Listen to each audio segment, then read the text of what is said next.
Bonjour les gens, aujourd'hui on voit la deuxième partie du cube magique, le montage électronique et le programme. Et c'est parti!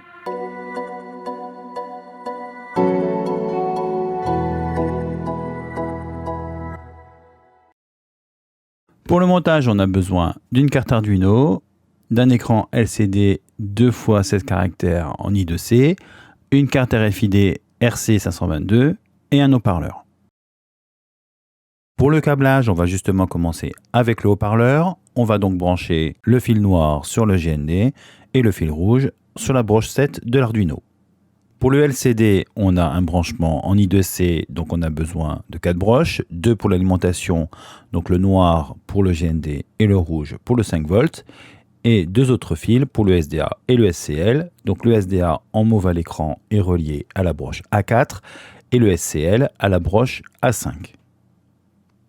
Pour le RC522, on va commencer avec l'alimentation. Attention à bien brancher le circuit en 3,3 volts et non 5 volts. Ensuite, on va continuer de la droite vers la gauche. On a la patte reset qui va être branchée sur la broche 9 de l'Arduino. Donc c'est le fil orange à l'écran. Ensuite, on a le GND qui est relié au GND de l'Arduino. La broche IRQ n'est pas utilisée. Ensuite, nous avons la broche MISO, M-I-S-O, donc en jaune à l'écran qui est reliée à la broche 12. La broche MOSI, M-O-S-I est reliée à la broche 11, donc en marron à l'écran.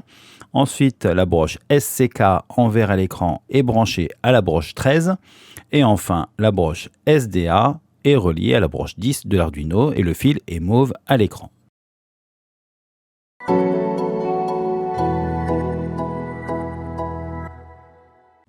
On passe tout de suite au montage et on va commencer avec le RC522.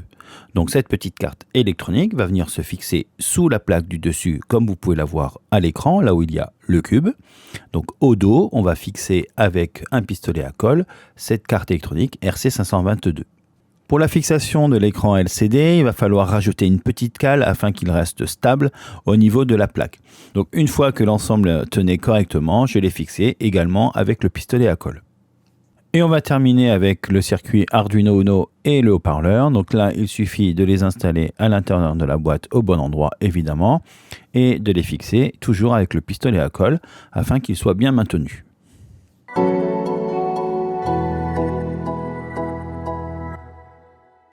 Avant de commencer au niveau du programme, on va s'assurer que les bibliothèques soient bien installées. Donc la MFRC 522 et Liquid Crystal. Pour cela, vous allez dans Outils, Gérer les bibliothèques et vous recherchez ces deux mots-clés ici dans la barre de recherche. Donc on va écrire ici MFRC 522 et si besoin, on va cliquer sur le bouton Installer et même chose pour Liquid Crystal. Une fois que les deux bibliothèques sont installées, on ferme et on va pouvoir donc modifier notre programme. Au niveau du programme, vous allez devoir changer la combinaison souhaitée. Donc c'est une combinaison à partir de chiffres entre 0 et 5 et chaque chiffre va correspondre à une face du cube. Donc 0 correspond à la face où se trouve le Soleil, 1 Jupiter, 2 la Terre, 3 Saturne, 4 la Lune, 5 Mercure. Évidemment, si vous utilisez des symboles différents au niveau de votre cube, ici, vous devrez repérer chacun des symboles pour vous aider à vous rappeler de votre combinaison. Juste au-dessus ici, vous devez écrire la phrase qui sera affichée sur l'écran LCD. Donc je rappelle, attention, que c'est 2 lignes. Donc première ligne et ici la deuxième ligne de 16 caractères maximum. Donc la combinaison, elle est constituée du nombre de chiffres que vous souhaitez. Donc soit vous utilisez les 6 côtés, soit que 2, soit que 3, soit 4, voire même plus. La seule contrainte, c'est qu'on ne peut pas mettre 2 fois de suite le même code. C'est-à-dire 2 et 2 ici, ou enfin 3 fois 2, ça ne marchera pas. Alors pour les codes RFID, j'avais déjà mis à disposition précédemment pour la boîte à 2 énigmes, si je ne me trompe pas, un programme qui vous permettait de récupérer ces différents codes d'identification.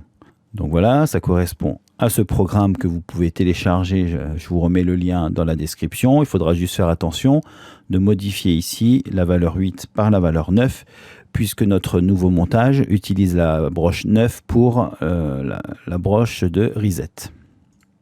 Donc une fois que vous avez lancé ce programme, vous lancez également, vous affichez le moniteur série, ce qui vous permettra d'avoir le code pour chaque face à utiliser dans le programme principal. Donc au niveau de notre programme ici, on va pouvoir mettre donc le code de la première face, de la deuxième, troisième, quatrième, cinquième et sixième face, et également ici le code d'identification du badge de réinitialisation. À partir du moment où vous avez fait ces modifications, le programme peut être téléchargé dans l'Arduino. En attendant la prochaine vidéo, prenez soin de vous. Ciao les gens!